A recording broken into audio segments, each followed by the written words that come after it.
Dr. Miguel Vidigal, saúdo a todas as autoridades aqui presentes. Também saúdo ao Frei Moacir. Muito obrigado pela presença, também a doutora Elisângela, muito obrigado. É com muito gosto que, quase 30 anos depois, eu venho a esta mesma universidade, mas em outra condição. Eu joguei um torneio de basquete, um torneio Unimed de basquete aqui, 29 anos atrás, na Universidade Dom Bosco, pelo Tênis Clube de São José dos Campos naquela época. Hoje eu não jogo mais basquete, mas é muito significativo estar aqui todos esses anos depois. Já vim a Campo Grande diversas outras vezes, e esse estado do Mato Grosso do Sul me é muito caro e tenho bons amigos aqui, e hoje mais. E é muito bom estar entre amigos aqui. Então eu passo a palavra ao Frei Moacir para a sua palestra, sua colocação. Muito obrigado. Muito obrigado pela acolhida. Sejam essas minhas primeiras palavras de cumprir um dever, primeiro de gratidão por haver sido gentilmente convidado a falar diante dos senhores deste grande evento. E o meu tema, participação do cristão na vida pública.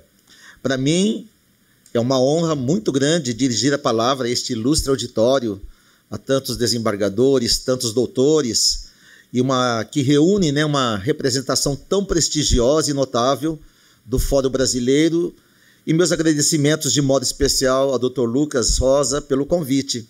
Muito obrigado também a todos os senhores e senhoras que aceitaram e participaram deste momento. Meus agradecimentos, por fim, por a me haver dado a ocasião de participar desse Congresso Nacional de Estudo. Você falava, doutor, que há 30, 20 e poucos anos, eu também sou jurista, me formei nesta faculdade.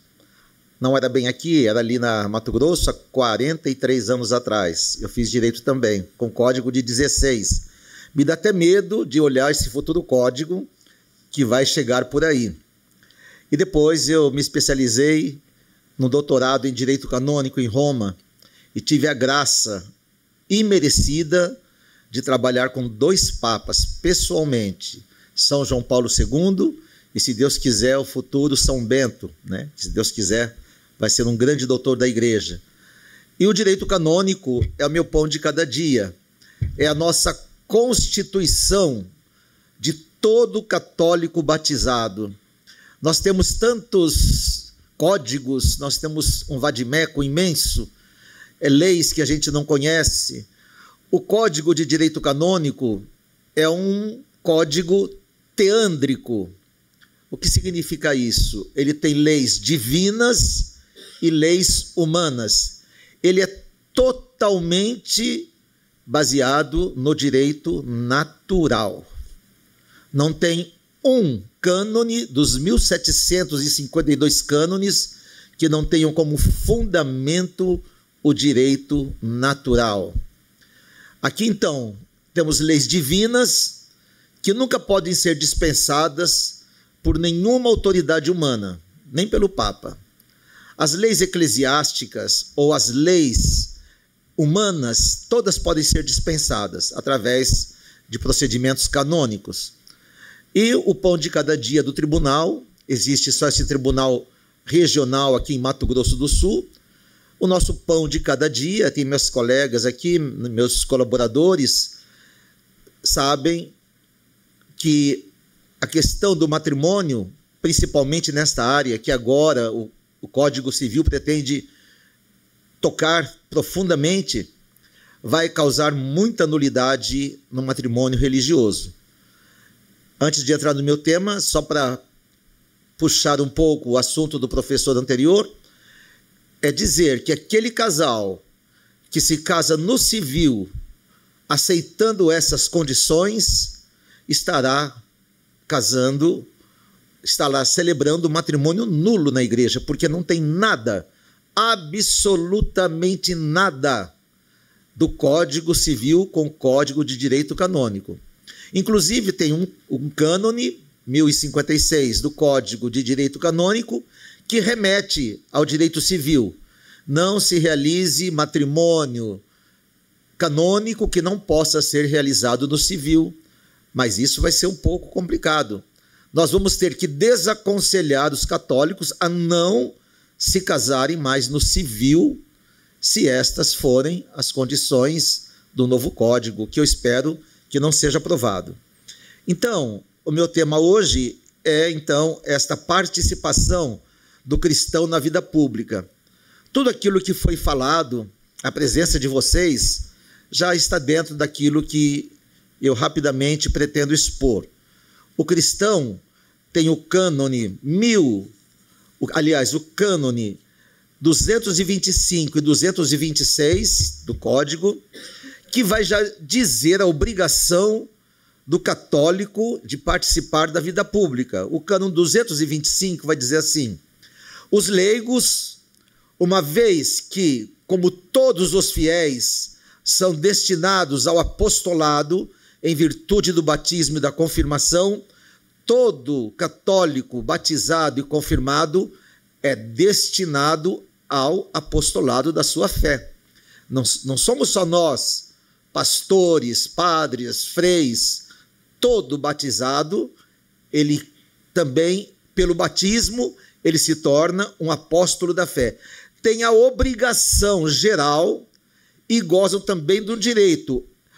O cristão batizado católico, ele tem um dever e um direito de que individualmente ou reunido em associação, trabalhar para que a mensagem divina da salvação seja conhecida e recebida por todas as pessoas e em toda parte da terra. Olha só a responsabilidade que dá este cânone, não só naquele lugar, no fórum, no tribunal, mas em todos os cantos da terra. Isso é grave, é um direito e uma obrigação.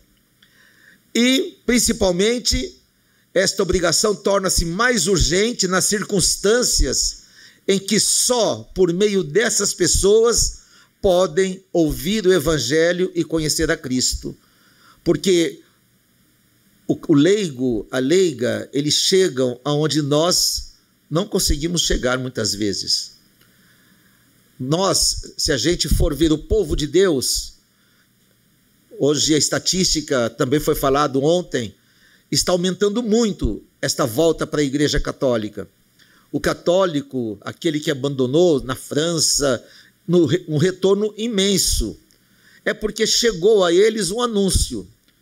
A vocês, a nós que somos batizados, nós temos que levar este evangelho aonde a gente está.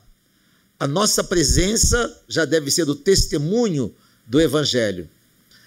Aquilo também que foi falado, que é importantíssimo, as palavras têm que ser ditas naquilo que elas são. Os eufemismos em nada nos ajudam, mas vai chegar o momento, e esse momento não está longe, em que nós, padres, pastores, bispos, vamos acabar sendo presos, como se fazia na igreja primitiva, por negar essas situações que já aparecem muito nas igrejas. Já tem a possibilidade de batizar filhos de casais homoafetivos. Na certidão de batismo, a gente já não coloca mais pai e mãe, não pode. Filho de José e de João. Implicitamente ou explicitamente, a igreja já reconhece, já é obrigada a reconhecer que existe a possibilidade de 2 homens terem filho, 2 mulheres. Vai chegar um momento em que essas normas, se passarem no Congresso Nacional, vão nos obrigar a fazer esse tipo de matrimônio. Temos grandes exemplos de leigos. Eu trabalhei por muitos anos em Cuiabá, como pároco.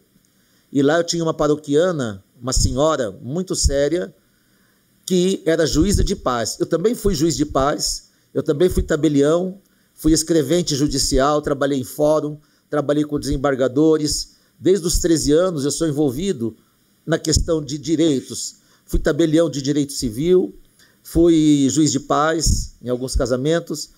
Esta senhora, juíza de paz de Cuiabá, ela usou, ninguém falou aqui muito, da objeção de consciência. Será que nós vamos ter o direito de apelar para a objeção de consciência? Na Europa, eles estão já impedindo este direito aos médicos, aos juízes. Se você é funcionário público, você é concursado, você é obrigado a fazer aborto, você é obrigado a celebrar matrimônios homoafetivos e por aí vai. Esta senhora apelou para a objeção de consciência. Não faço matrimônio de casais homoafetivos. Ela, depois de 30 anos, ela foi demitida do serviço público por se recusar a assistir esse tipo de matrimônio. Vai acontecer conosco também, padres. Espero não estar vivo para passar por isso.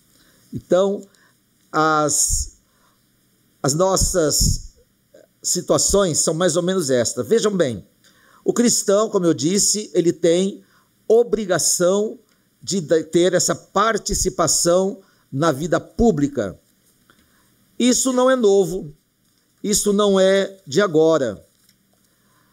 A vivência da fé, ela deve ocorrer em várias dimensões da vida, em todas as dimensões da vida. Onde um católico, onde um cristão está, ele deve ser presença, ele está incluído nesse vasto campo complexo social. Segundo as palavras de Jesus, quem o segue é chamado, já falamos disso também aqui, a ser sal da terra e luz do mundo. Evangelho de Mateus, capítulo 5, de 13 a 24. O cristão está inserido na sociedade, ele vive no mundo, mas ele não é do mundo. Nós temos duas cidadanias, queridos amigos, uma celeste e uma terrestre. A nossa pátria definitiva não é essa. Nós estamos aqui para uma missão. Todos fomos chamados para uma missão. Por isso, não pode o cristão ficar indiferente ou insensível ao que se passa na sociedade, especialmente omitir-se ou acomodar-se diante da gravidade e da urgência dos problemas sociais, esses que foram colocados aqui e que nós estamos enfrentando. Nós somos poucos, parece que somos poucos, mas a quantidade não importa. O importante é que tenhamos a força e tenhamos a coragem de enfrentar aquilo que nós temos que enfrentar diante dessa situação. Os rumos da sociedade em que nós vivemos nos assustam, mas depende também da postura e da contribuição de cada um e de cada comunidade eclesial. Nós somos chamados a testemunhar o Evangelho aonde nós estivermos. Ai de nós se nos calarmos. Para ser sal e luz, como diz Mateus, é preciso também interessar-se pelo campo social. Nós sempre pensamos que falar do campo social, a gente parece que entra numa questão ali de política partidária. Não. O Papa Francisco falava que o bem público, aquele que trabalha para o bem público, é o maior bem que nós podemos fazer. E, principalmente, o nosso papel é de refletir e atuar na construção de uma sociedade justa e solidária, segundo as exigências do reino de Deus, nos diversos setores. Em todos os setores em que existe o ser humano, a igreja tem uma palavra, seja na política, seja na economia, seja na educação, na comunicação social, no mundo do trabalho, etc. Os cristãos não devem reduzir a sua atuação somente ao interno da igreja, dentro do templo. A atuação dentro do templo deve nos levar depois ao mundo lá fora para os trabalhos que nós temos que realizar. Seu campo maior de atuação dos leigos é o mundo, com os desafios, as potencialidades de cada no contexto social. o anseio pela fraternidade, o anseio pela justiça, é que motiva e orienta o compromisso cristão na transformação da sociedade. Nós transformamos a sociedade do interno. Temos que ser o fermento da massa ao interno. E esta participação encontra-se no coração do Evangelho. É a consequência da fé professada e celebrada na comunidade. Portanto, é a expressão da mística cristã, exigências do seguimento de Cristo e da vida do Espírito. Nas feições concretas do homem e mulheres marcados pelas situações de sofrimento, o cristão é chamado a reconhecer as feições sofredoras de Cristo que nos interpela. Todas as vezes que nós nos encontramos diante de alguém que sofre, nós encontramos o rosto de Cristo sofredor. Todas as vezes. Diferentemente de outras denominações religiosas, a Igreja Católica não adota oficialmente uma posição político-partidária, mas incentiva os seus membros, leigos e leigas, a participarem responsavelmente da política com P maiúsculo. Como eu disse, o Papa Francisco disse que a política com P maiúsculo é a forma mais alta que a gente pode favorecer na sociedade. A Igreja não propõe um modelo particular de sistema social, nem pretende oferecer soluções técnicas para os problemas sociais. Encoraja os cristãos leigos e leigas a participarem na elaboração de projetos sociopolíticos e a fazerem a sua opção político-partidária de uma corrente com a fé professada, aquilo que nós acabamos de ouvir. Os nossos congressistas, que em breve, a toque de caixa, vão aprovar aquele novo código, nós temos que ter ali um combate muito rígido. Volto a falar novamente, isto para nós que trabalhamos no Tribunal Eclesiástico. Nós vamos ter, Dom Dimas, o senhor acabou de chegar, aquilo que foi mostrado antes. Hoje nós temos, na nossa disciplina canônica, uma norma que nos instiga a realizar o matrimônio civil junto com o matrimônio canônico. Vendo aquilo que nos espera, daquilo que foi exposto pelo professor, nós vamos ter que ser obrigados a fazer ao contrário, impedir um católico de se casar no civil. Porque aquilo, se ele concordar com aquelas normas do matrimônio civil, ele exclui tudo o que a Igreja impõe ao matrimônio canônico. Vai ser necessário fazer isso.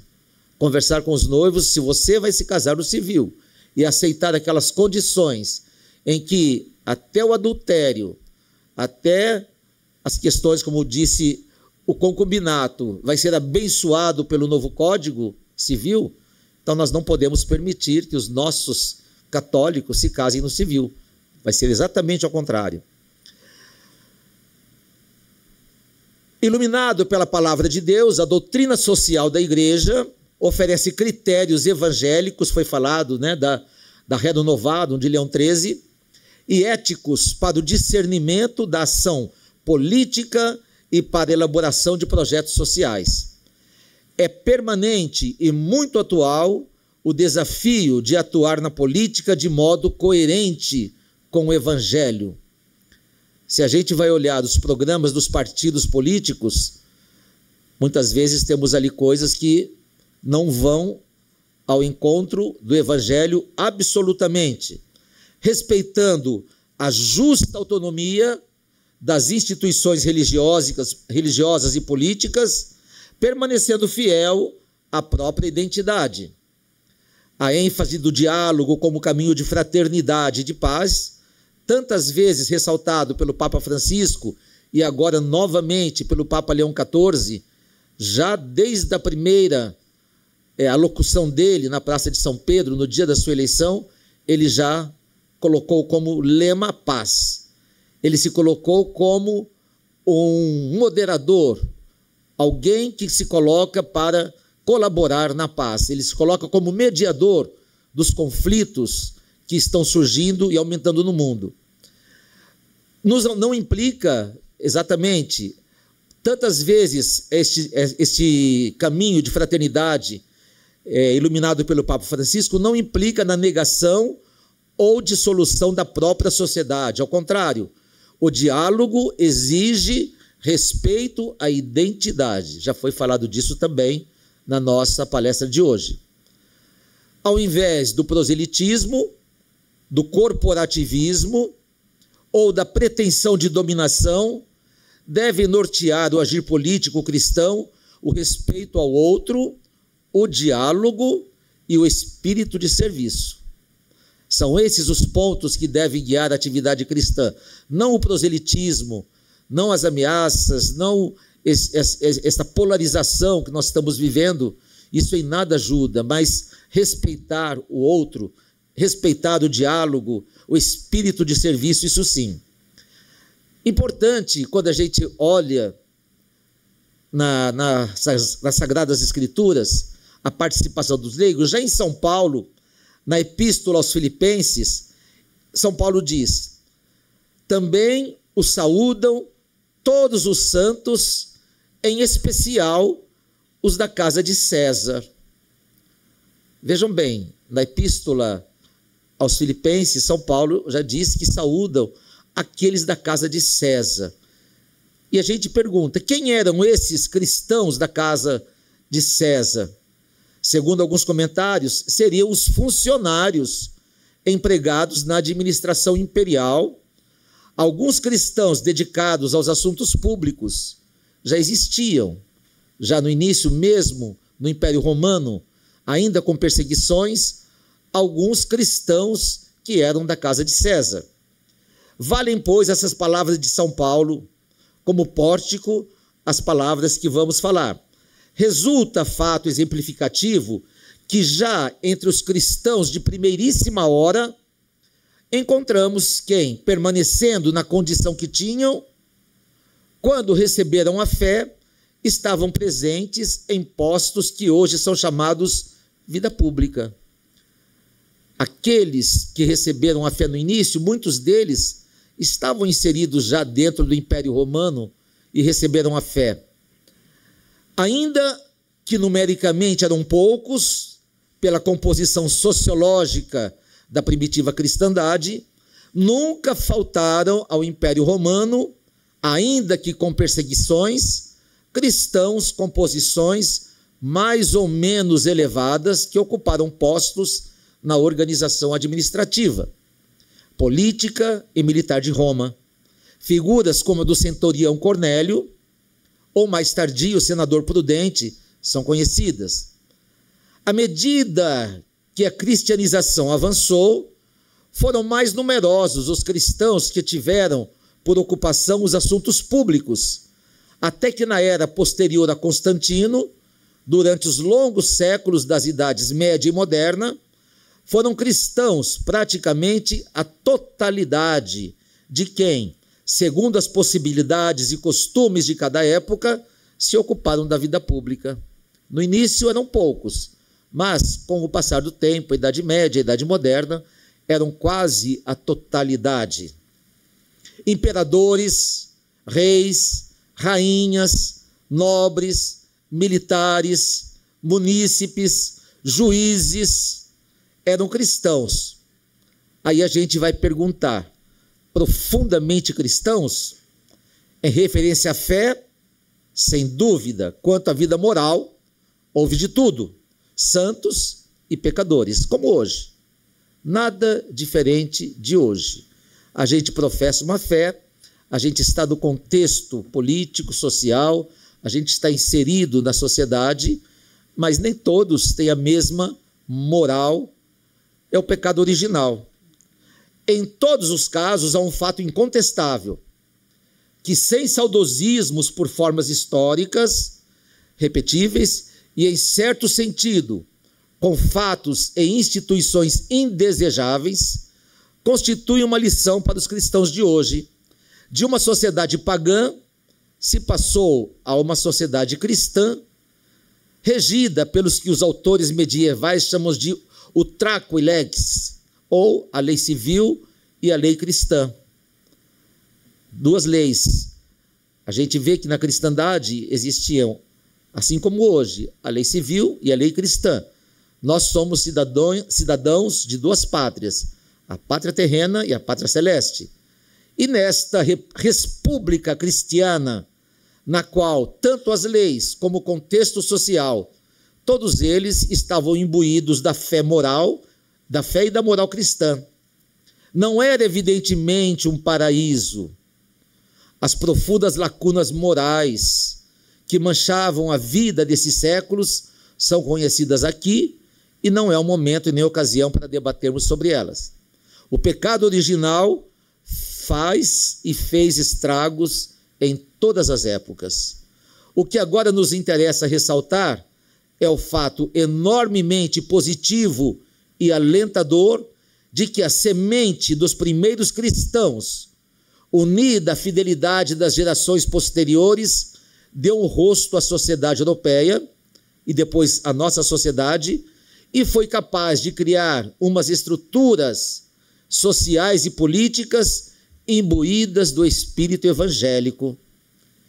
E é que a palavra de Deus é eficaz, e quando os cristãos são fiéis, quando somos fiéis, constituímos uma força evangelizadora irresistível, porque o braço de Deus está conosco. Com esse otimismo, e eu sou otimista nesse ponto, indeclinável, outra coisa seria a falta de fé. Os cristãos de hoje, situados em minoria dentro de um mundo descristianizado, falamos bastante, agora há pouco, da descristianização da sociedade brasileira, da descristianização dos sacramentos. Devemos colocar em obra a nossa vocação apostólica, que há de levar e que levará à reevangelização do mundo, com certeza. Se aqueles os 12 pobres homens, ignorantes, pobres, analfabetos, levaram esta palavra aos 4 cantos do mundo, imagina nós. Precisa ter coragem? Precisa. O cristão, estamos vivendo o tempo da Páscoa, ele é também perseguido como um mártir. Aquilo que foi dito na palestra anterior com o professor, nós vamos nos tornar mártires. Já existem muitos mártires por aí, por não obedecer à lei civil. Esta reevangelização que o mundo espera de nós, como a primeira evangelização, levaram a cabo aos cristãos da antiguidade durante a Idade Média e, antes de tudo, um processo pessoal de conversão que se realiza por meio do apostolado pessoal dos fiéis cristãos, junto à ação da pregação oficial da fé e da administração dos sacramentos, que corresponde, neste caso, aos sagrados pastores e aos membros do clero. Ambos, o apostolado pessoal, a ação pessoal, são complementares e fatores necessários para a evangelização. Entre ambos se dá uma cooperação orgânica pela qual o sacerdócio comum de todos os fiéis e o sacerdócio ministerial se coordena segundo a natureza e a finalidade de cada um deles, deixando, pois, bem claro a inexcusável necessidade da ação pastoral. Vamos nos limitar à ação santificadora e apostólica, ação sacerdotal comum dos fiéis leigos, dos cristãos comuns, e em um campo bem circunscrito que é a vida pública. Aí a gente pergunta, então, dentro desse tema, o que se entende por vida pública? Parece um pouco bastante amplo, bastante largo esse sentido. Claro que dizer da vida pública que é uma esfera de atividade bem circunscrita não deixa de ser um eufemismo, pois é de todos conhecida a dificuldade de limitar o que se entende por assuntos públicos. Contudo, façamos um propósito de delimitação ao menos aproximativa, partindo do pressuposto de uma sociedade democrática. Falo de uma sociedade democrática porque esse é o nosso contexto social e político e porque em uma democracia os fatores que incidem nos assuntos públicos se ampliam e multiplicam a respeito de outras formas de governos e regimes políticos. Em princípio, vida pública se identifica com a política mesmo, com os poderes próprios da estrutura pública, desde o município até o Estado. Compreende, pois, o quê? Em modo geral, chefe de governo, os poderes de organização estatal, ou seja, o poder legislativo, deputados, senadores, o poder judiciário, juízes e magistrados, o poder de governo, ministros, altos cargos da administração pública. Assim mesmo, compreende os respectivos cargos públicos da administração municipal, prefeitos, vereadores, servidores e da administração intermediária, que recebem nomes diversos segundo as distintas constituições políticas, estados federados, municípios, regiões. Porém, dos assuntos públicos se ocupam também todos os cidadãos em uma democracia através dos diferentes modos pelos quais elegem os governantes e se aprovam leis ou se tomam decisões de governo. As decisões, plebiscitos, referêndums, não só os governantes, mas todo o povo exerce funções políticas. Cada um de nós exercemos funções políticas, querendo ou não, todos nós exercemos. Os poderes públicos e os atos pelos quais se exercem constituem o núcleo central da política ou vida pública. É, portanto, evidente que existem outras estruturas sociais através das que se fazem política e influencia, às vezes, muito fortemente os assuntos públicos. Quem são? Os partidos políticos, tanto se o governante são seus membros, como se estão na oposição, fazem constantemente política e com suas ações e seus programas conformam em grande medida a vida pública. Não é pequena, a gente sabe, a influência dos sindicatos, das organizações empresariais, fundamentalmente na política econômica, sem que deixem também de ter uma certa influência em outros campos da política. A gente sabe bem disso. Quem não conhece, além disso, o influxo de que tem tantas associações, grupos de pressões, que foram já denominados aqui, movimentos, plataformas, que com suas ações podem paralisar decisões de governo ou até alterá-las. E não só por ações isoladas, mas também mediante a conscientização da sociedade, como é o caso dos movimentos pelos direitos humanos, ecologistas, feministas, pró-abortos, pró-vidas, objeções de consciência. Todos esses movimentos também têm uma influência forte na sociedade.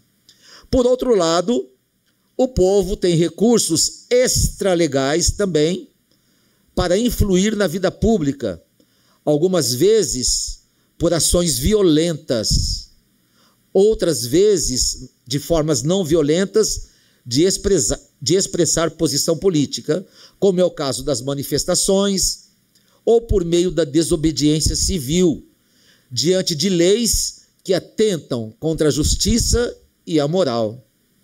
Será que diante daquilo que foi exposto no Código da reforma do Código Civil, nós, cristãos católicos, não podemos nos manifestar como a desobediência civil? Seria uma forma pacífica de influenciar na política. Podemos, devemos.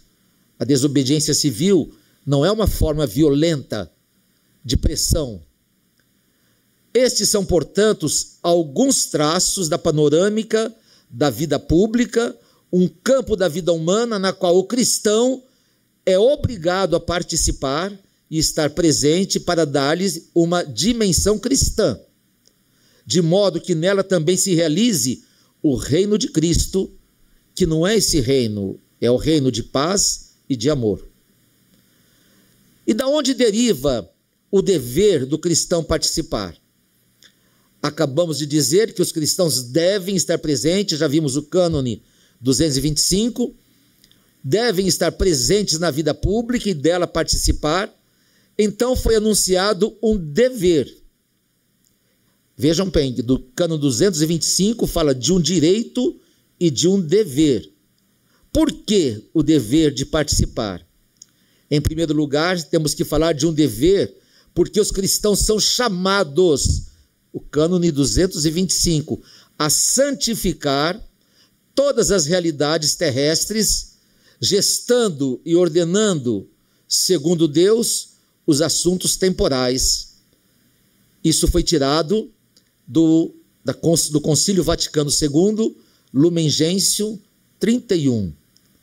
É uma vocação divina, mandato imperativo de Cristo, e esta obrigação deriva do nosso caráter batismal. Pelo batismo, nós fomos chamados a esta obrigação. A vocação cristã tem, sem dúvida, uma dimensão também escatológica, pois se ordena, em definitivo, a salvação ultraterrena. O último cânone do Código, ele vai dizer que a salus animarum é a suprema lex. A lei maior da igreja é a salvação das almas. Tudo o que se faz na igreja é em vista da salus animarum.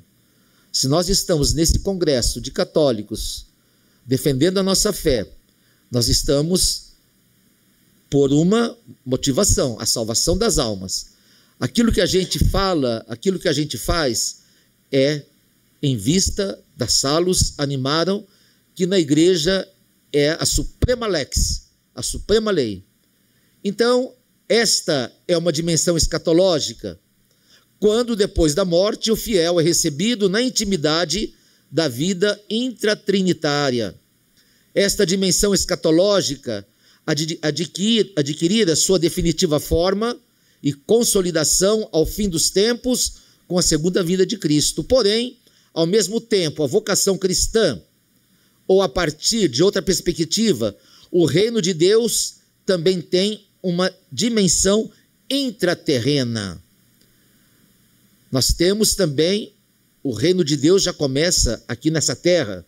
A vida terrena secular, a vida deste século, não é alheia ao reino de Cristo, antes, ao contrário, está destinada a desenvolver, segundo a lei divina, os preceitos evangélicos.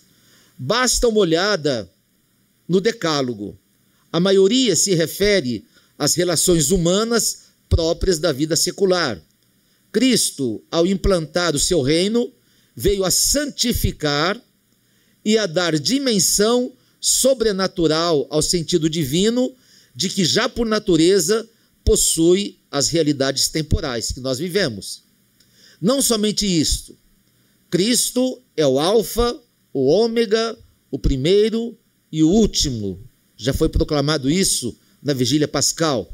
O princípio e o fim de toda a criação.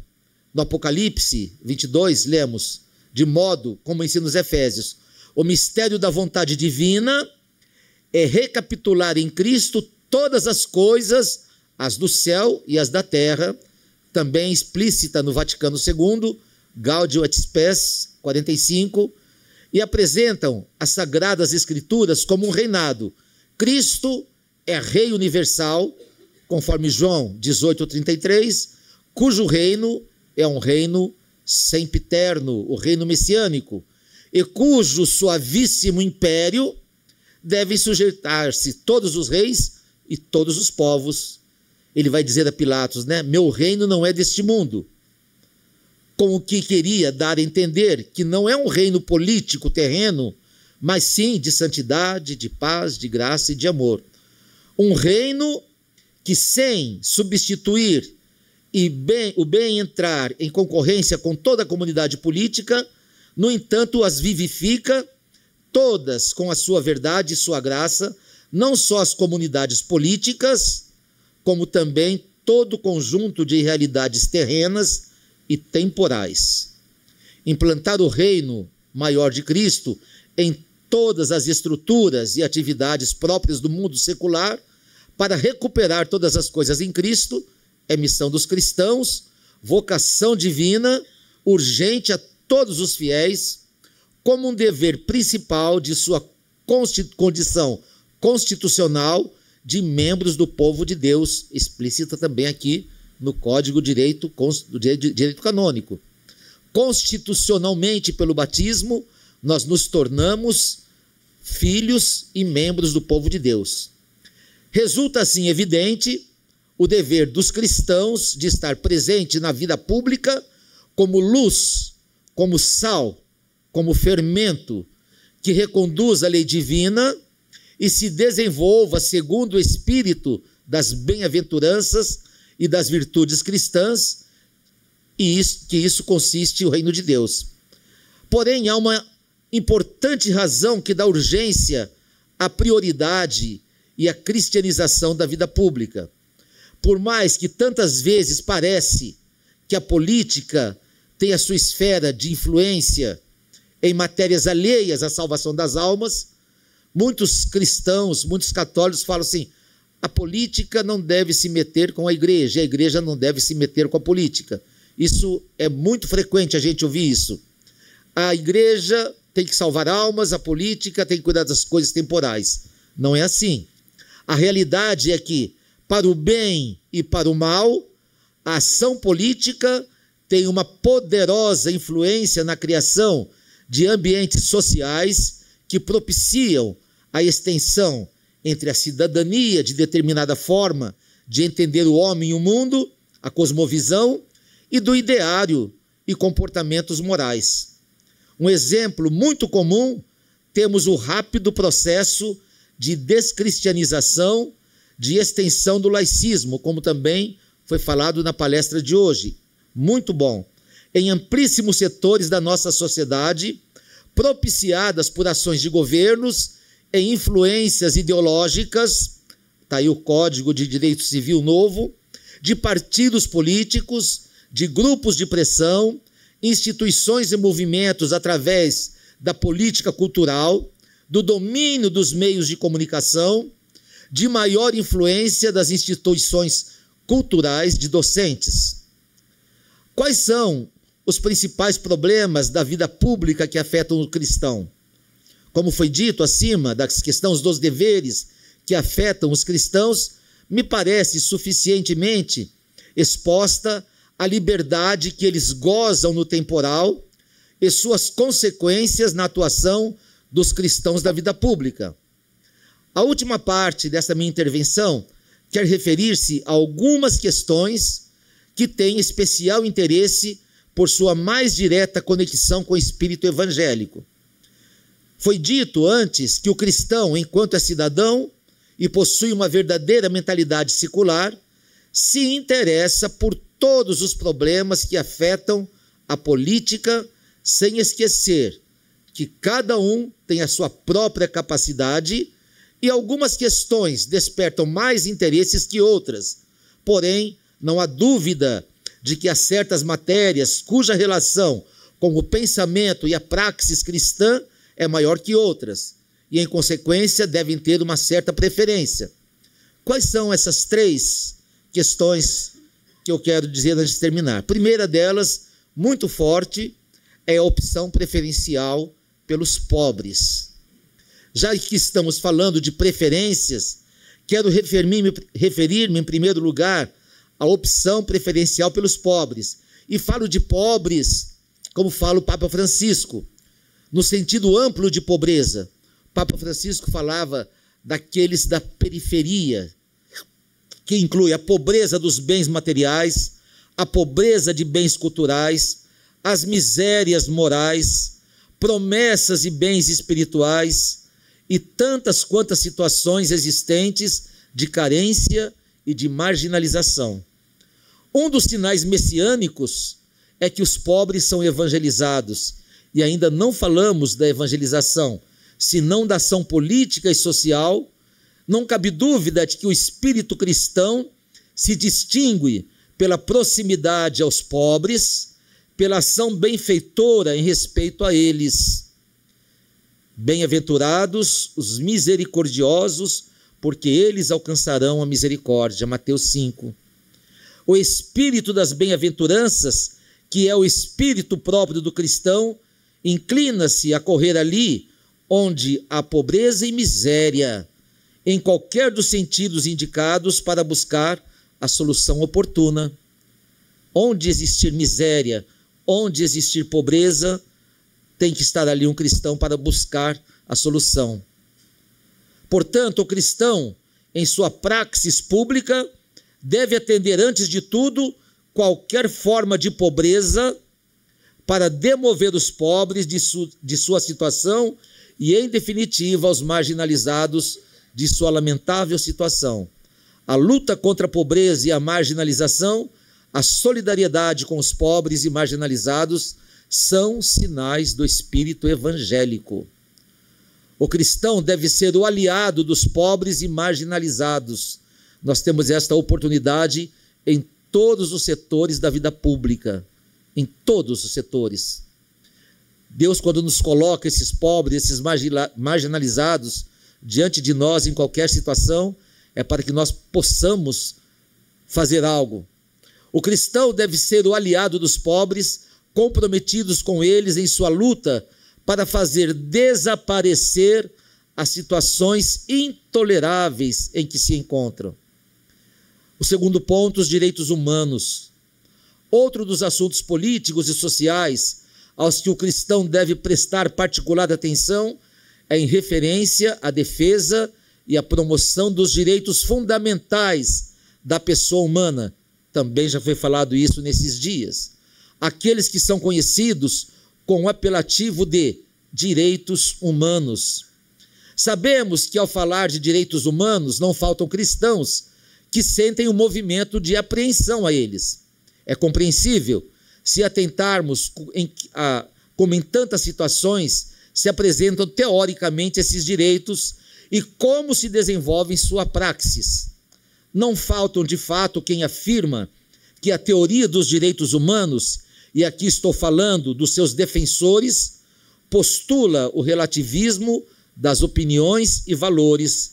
Só teriam verdadeiro sentido os direitos humanos, dizem, se parte de uma postura relativista, pois os direitos, como a liberdade de pensamento, a liberdade religiosa ou a liberdade de consciência, só encontraria o seu fundamento no relativismo. É óbvio que um cristão não pode aceitar semelhante ideia. Os direitos humanos são, em seu núcleo fundamental, direitos naturais que encontram seu fundamento na dignidade da pessoa humana, isto é, na lei divina natural. A existência de verdades ou a profissão de fé não se opõe a esses direitos, que se movem no plano da praxis e se fundam na inviolabilidade do santuário da intimidade pessoal, onde o homem é livre de ter opções que só são julgadas por Deus. Se, pois, o cristão não pode aceitar o relativismo, não por ele deve desconfiar dos direitos humanos. Para todos deve ser uma lição a Declaração Dignitatis Humanae do Concílio Vaticano II sobre a liberdade religiosa e a constante defesa dos direitos humanos que tem feito todos os papas, sobretudo a partir de São João 23. Tampouco se pode negar que a praxis dos direitos humanos apresenta com mais frequência dos aspectos desconcertantes e inaceitáveis para um cristão. Às vezes parece que os direitos humanos são coisas próprias dos delinquentes e ignoradas para os inocentes. Porém, sobretudo, se interpretam os direitos humanos como pretensos direitos às condutas claramente imorais, o direito ao próprio corpo para legitimar o aborto, o direito ao desenvolvimento da personalidade para admitir as relações extramatrimoniais que falamos. Tudo isso é certo, porém, em lugar de deixar-se levar pela apreensão, a conduta de um cristão, como lhes mostra a atitude dos papas, deve ser a de participar da teoria e da praxis dos direitos humanos para iluminá-las com a luz da mensagem evangélica e corrigi-las com uma conduta cristã. Por quê? Porque os direitos humanos, como já foi dito, são em seu núcleo central direitos naturais que procedem de Deus. Poderia falar muito ainda mais dos direitos humanos, mas quero terminar de falar com o tema da família. A saúde moral da comunidade política, bem como sua fortaleza como povo ou conjunto de povos bem estruturados, depende da fortaleza da família. E aqui, novamente, a palestra do doutor foi excelente. Querem desconstruir aquilo que é a família cristã. Isso é claro. Se voltamos ao código, que foi assustador para mim, eu já falei que eu sou do código de 16, né? Não entrei nessa realidade, sou da geração dos juristas antigos, eu nem quero me atualizar nesta área do código se ele vier. A saúde moral da comunidade depende da família. É este, pois, um aspecto dos mais decisivos para uma política correta que favoreça o desenvolvimento e fortalecimento da sociedade. Para os cristãos, além disso, tem uma importância fundamental, porque está em jogo a lei natural e a saúde moral das pessoas e da sociedade. O cristão tem que trabalhar para que exista um clima de moralidade pública, que está faltando na nossa sociedade, que preserve a honestidade, que preserve a grandeza do amor conjugal, para que se viva um matrimônio como corresponde à lei natural, sem as feridas do divórcio, do adultério e da contracepção, que também é plano do novo código que vem aí. Por outro lado, é preciso conseguir uma legislação que favoreça o desenvolvimento da família, para que esta possa alcançar os seus fins. Leis que protejam a família, que permitam aos pais educar os filhos adequadamente, que proporcionem vidas ajustadas às necessidades familiares e tantas coisas mais que uma política familiar bem planejada pode fazer em favor da família. E a última, a sétima bem-aventurança, Jesus declara bem-aventurados os pacíficos, porque serão chamados filhos de Deus, é a paz. Pacíficos significa aqui os que trabalham pela paz. Já falei que o Papa Leão XIV, primeiro discurso dele, já fala dessa paz. O espírito das bem-aventuranças conduz os esforços pela pacificação do mundo e a libertação dos castigos da guerra. Por isso, um dos sinais do espírito cristão na vida pública é o abandono da violência e a instauração da paz. Sabemos que em casos extremos pode existir uma violência legítima, porém, ele é sempre produto do mal proceder de uma das partes e raras vezes é lícito ao cristão o recurso a elas, ou seja, a violência. Pelo contrário, o espírito cristão é um espírito de mansidão que conduz à pacificação. O cristão, na vida pública, deve lutar pela paz e proclamar a não violência, colaborando ativamente com quem procura a pacificação dos povos. É o que está fazendo o Papa Leão. Às vezes deve estar convencido de que a paz só se consegue através da justiça e da paz de consciência para o cumprimento da lei divina. Em definitiva, concluindo, se em toda a lei de Deus o espírito evangélico se compendiam no amor de Deus e ao próximo, a ação do cristão se resume a uma semente de amor.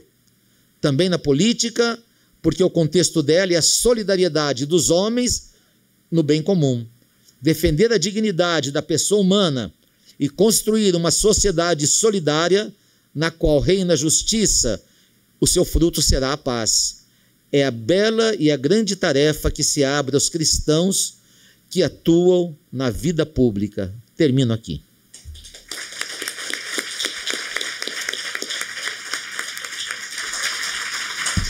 Agradecemos muito ao Frei Moacir por sua brilhante exposição e já passo a palavra à doutora Elisângela Pazeto Pux, para suas considerações, questionamentos. Boa tarde a todos os congressistas presentes. É uma honra, Frei Moacir, estar nessa mesa e poder debater isso, né, com todos vocês.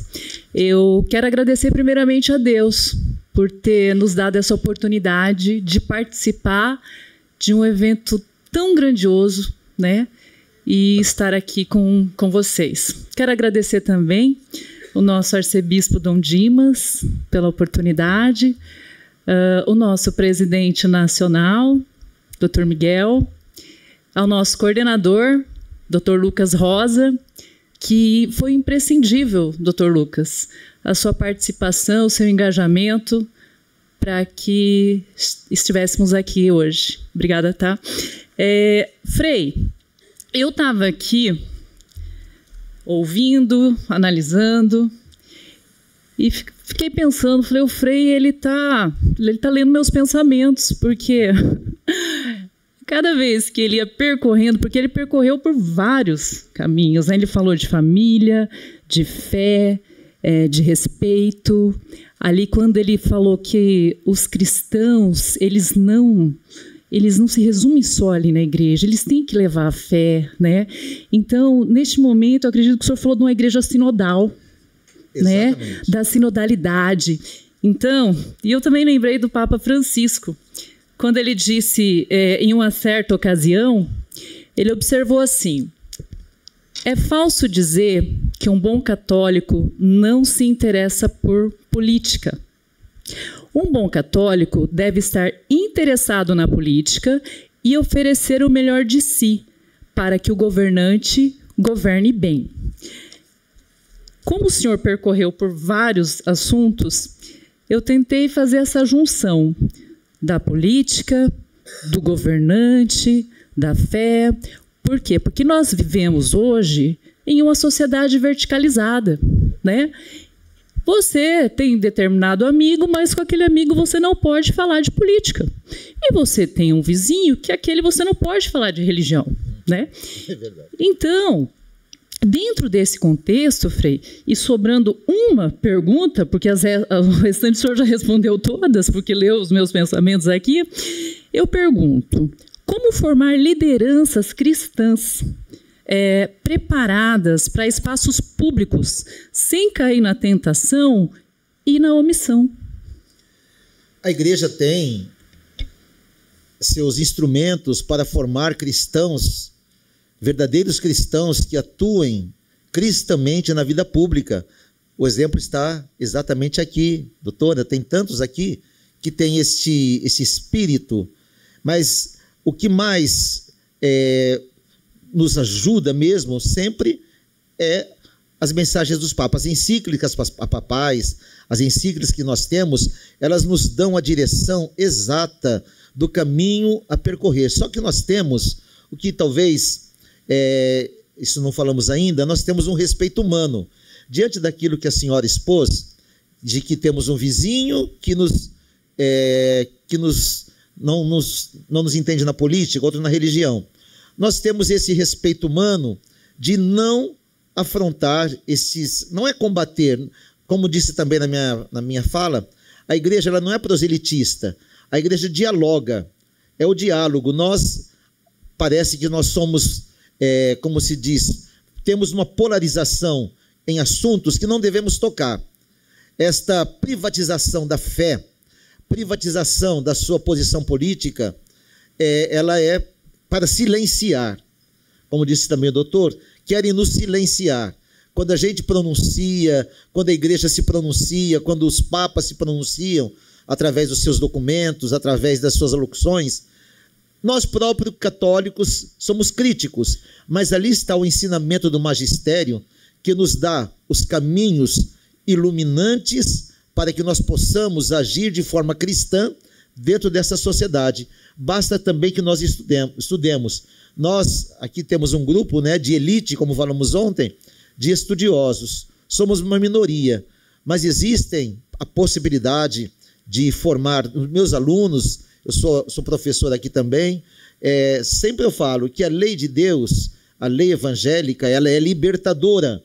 ela deve libertar o homem da ignorância, deve libertar o homem da opressão, de tantas coisas. Então, quanto mais ignorante a gente for em matérias, tanto da igreja como da política, nós vamos ser sempre oprimidos, opressores e silenciados. Então, como educar essas pessoas? Existem várias formas. Basta que a gente tenha um interesse em estudar e conhecer o grande, o rico magistério da igreja, que é um patrimônio da humanidade.